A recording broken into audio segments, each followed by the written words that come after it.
movies you'd like to see made? Yeah, movies that aren't made that we'd like to see made. Yeah, we can do that one. So did you have some? I've got a couple, and some of them are a little obscure, and some of them I think you're going to know because we have some comic overlap. There's one fantasy story called Gormenghast, and I think it came out in like the 20s or 30s. But considering like the success of Lord of the Rings and like Lord of the Rings and Game of Thrones, I think that might be a big one. What is it, Gormenghast? It's called Gormenghast. It's by a guy named Mervyn Peake. I believe he's English.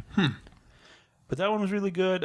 Stranger in a Strange Land, I think somebody could do a lot with that. I think it'd be a great one to do.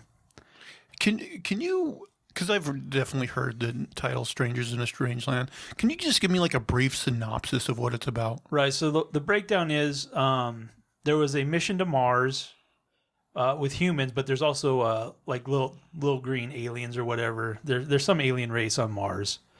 And the crew on Earth, they think everybody died, but in fact, like one baby lived, and he was raised by aliens, so he doesn't really know human culture. Like, he knows alien culture, he knows Mars culture.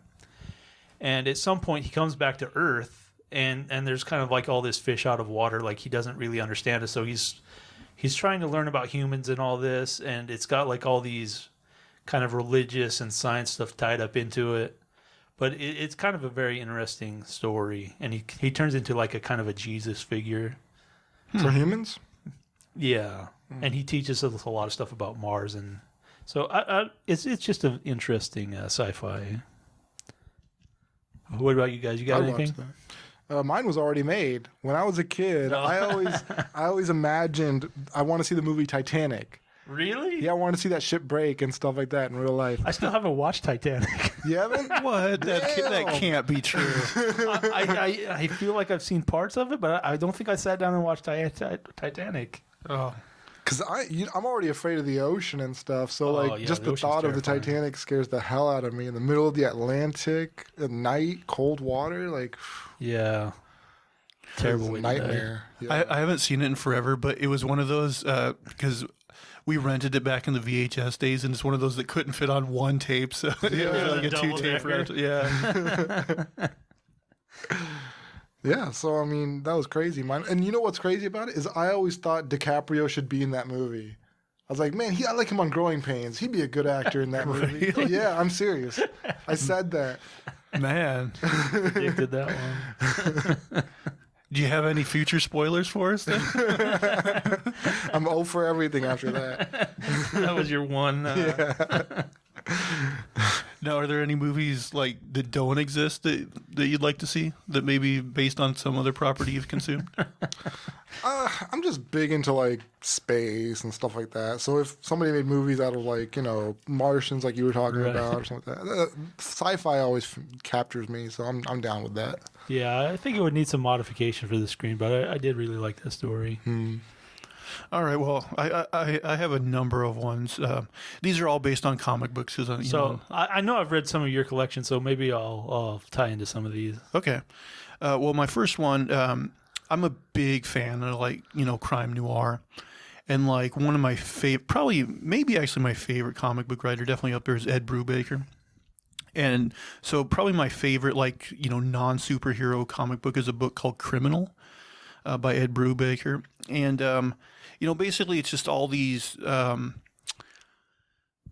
crime noir stories, and like you can basically read each volume on its own, but there is a little bit of crossover, like they happen in the same town with sometimes a character in one book will have a small cameo in another, and like some of them is the same city but like a different time. Right. And I know at one time the first book in the series was in some sort of stage of development, but then it must eventually not worked out because I haven't heard anything else.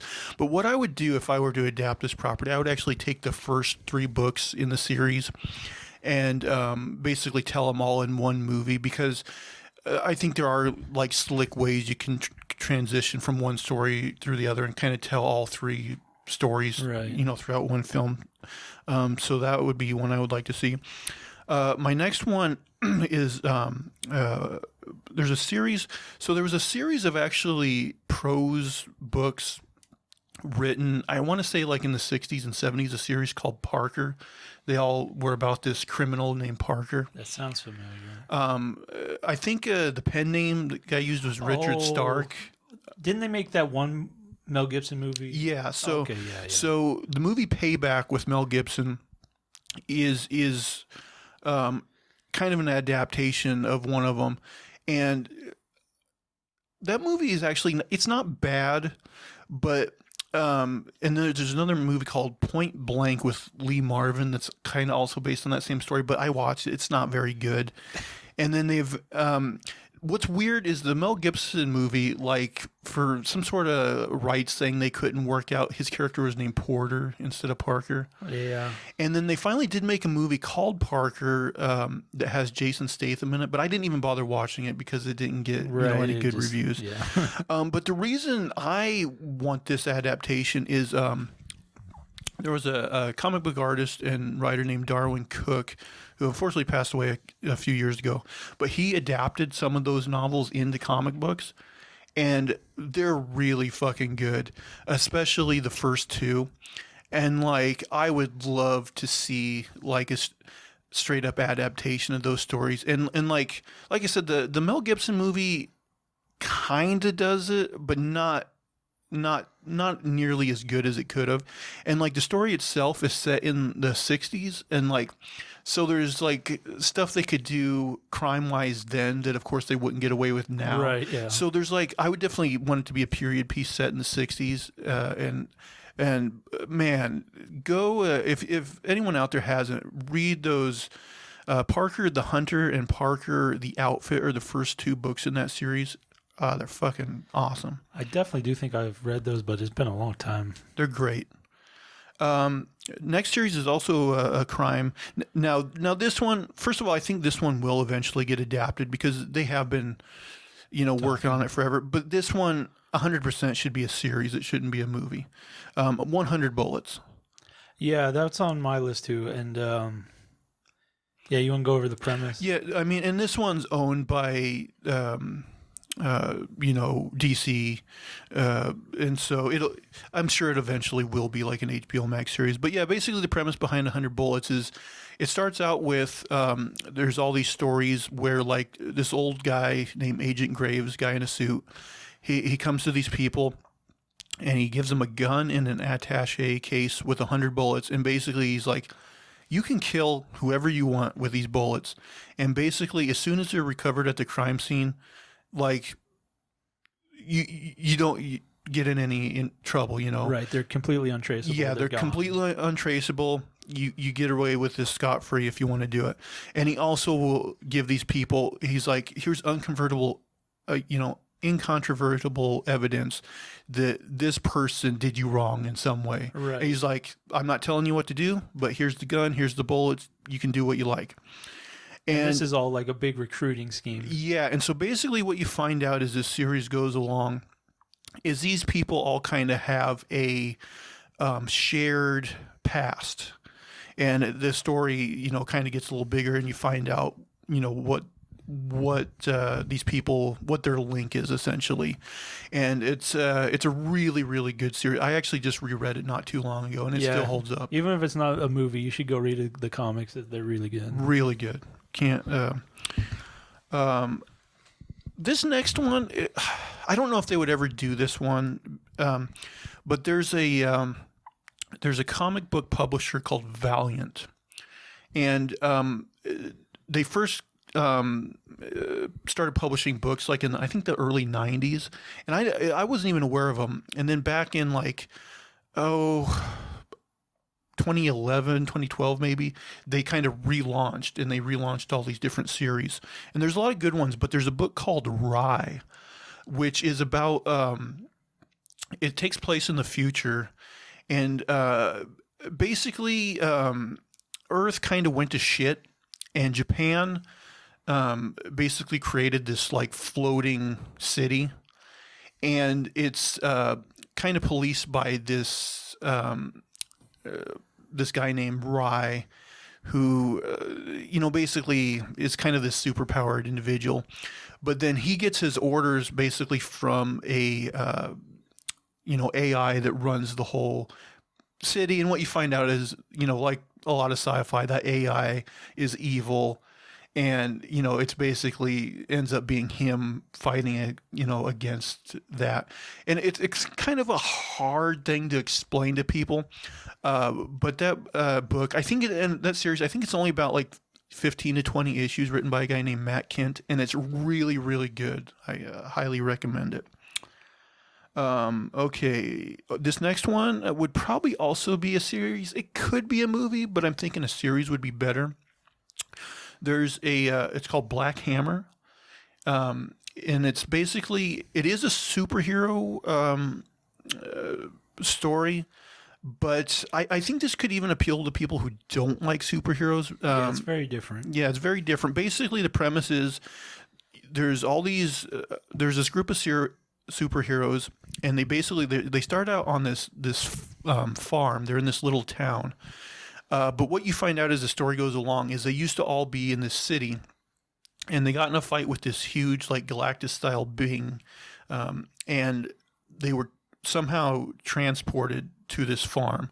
And you kind of find out that this farm, like, isn't what it seems. Like, there's some weird stuff going on, but I don't want to spoil it for anybody. But it's a very, kind of humanistic take on superheroes. And, like, for example, there's like this one character who's kind of like a reverse Shazam, where, like, she's actually this middle-aged woman, but when she says the Shazam thing, she turns into a superhero, but a little girl.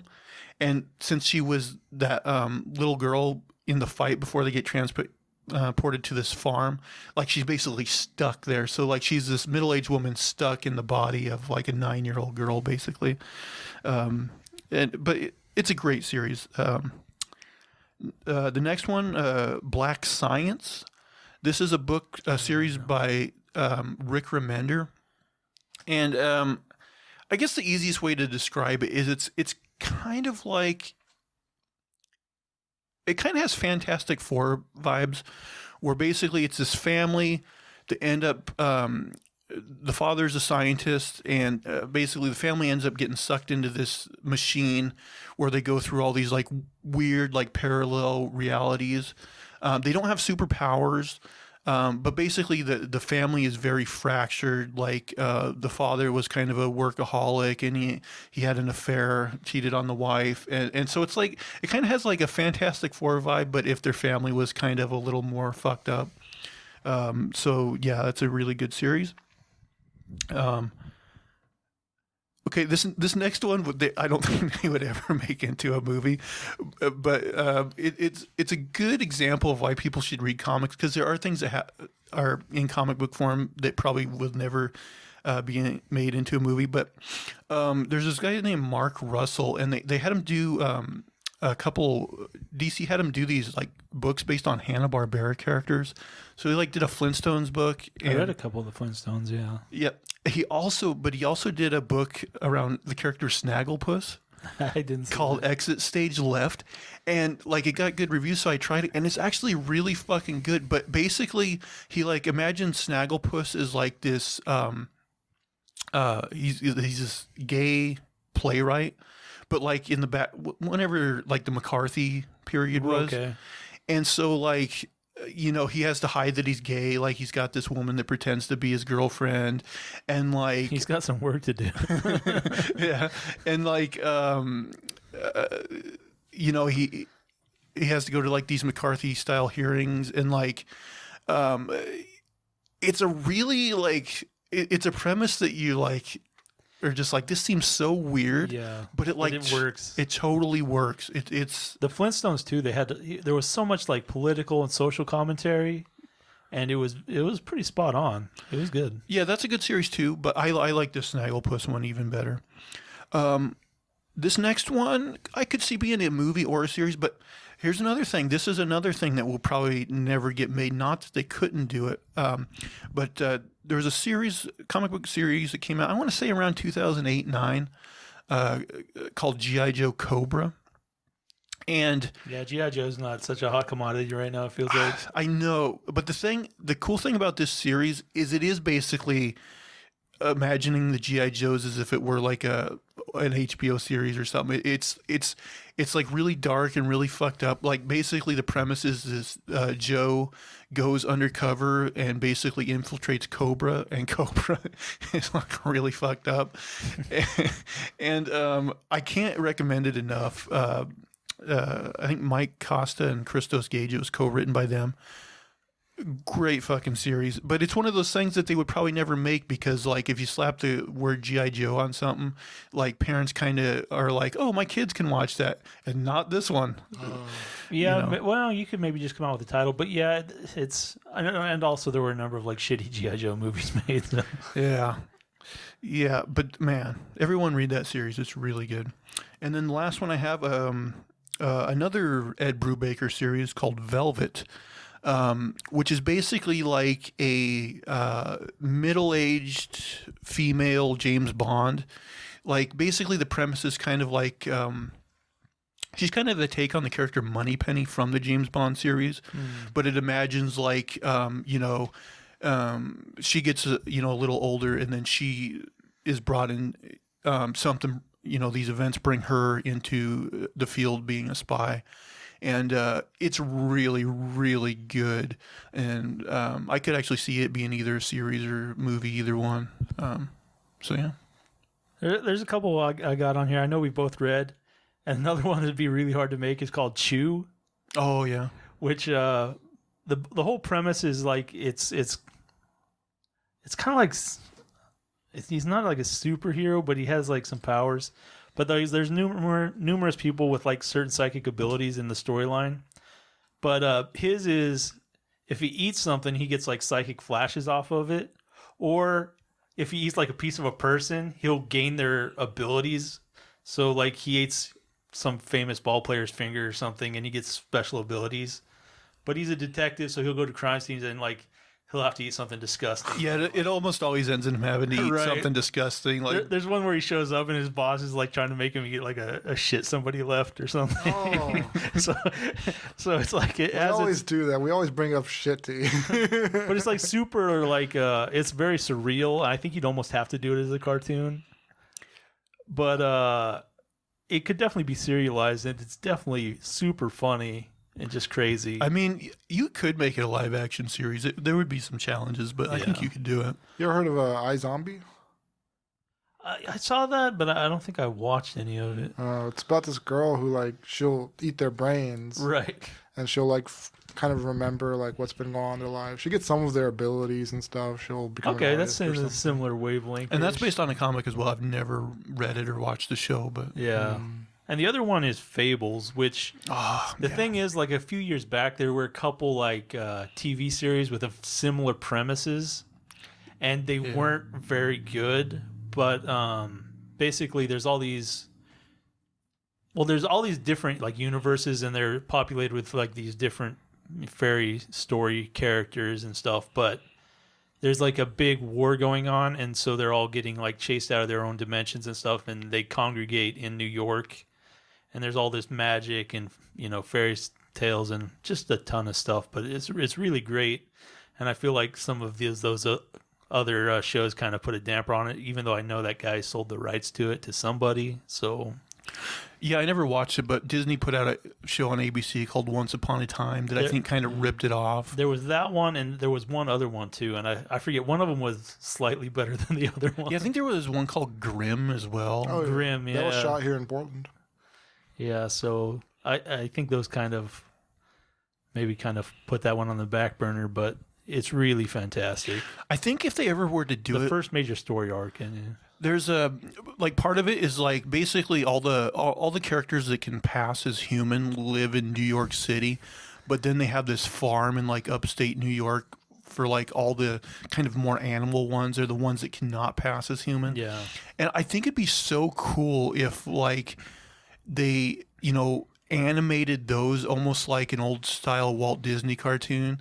And then I would think almost the whole thing is a cartoon, but I mean, I think it's a mix. It's either that or it's like $1 billion of special effects. I mean, I would love to see it like, the animated section of Bedknobs and Broomsticks, or like Mary Poppins, where like you have, the animated figures interacting with the live action figures, and it looks that way. I would love that. Maybe I have trouble seeing it pulling it off, but it'd be a challenge. No matter what It'd be a challenge for sure. But man, Fables is a great series, and it's really long too. So if you read volume 1, if you like it, you got a lot of goodness in store. Yeah, I'm sure there's plenty of others. Like if I cruise the racks, I'd be happy with. They could make 100 more Hellboys, and I'd be good. I just wish they didn't suck like that last one. I didn't even bother watching. The second one was great though. Second one was great. Yeah, the Golden Army. Yeah, Golden I Armies, like that was really good.